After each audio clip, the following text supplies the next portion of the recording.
سلامونه او احترامات مو منئ ښه راغلاست. دا هم د نن ورځې مهم خبرونه. د قطر سیاسي دفتر رئیس ملا عبدالغني برادر د ملګرو ملتونو د WH او یونیسف مشرانو سره کتلي. د ډاکټر غني لومړي مرستیال امرالله صالح د نیول شویو طالب زندانیانو د اعدام غوښتنه کړې، خو طالبانو یې په غبرګون کې ویلي سیاسي او جنگي بندیان هیڅوک نشي اعدامولی، کنه دوی هم بدیلې لارې انتخابولی شي. کابل ښار کې پر دولتي موټرو د مقناطیسي ماین چاودنو مرګ ژوبله اړولې. بلخ کې لسګونه دولتي عسکر طالبانو سره یو ځای شوي.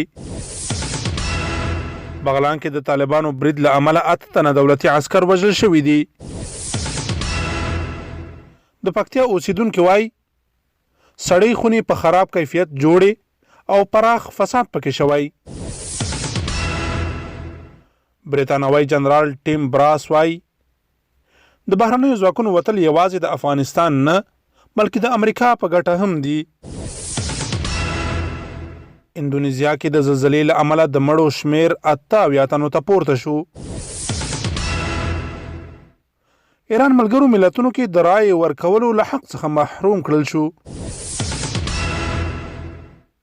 روسیه کې د حکومت مخالف سیاستوال نیول کېدو پراخ غبرګونونه راپارولي.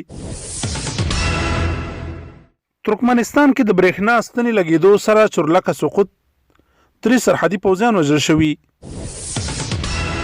د ترکیې سمندر کې د روسیې یو بار وړونکې کښتۍ ډوبه شوې. د خبرونو پای.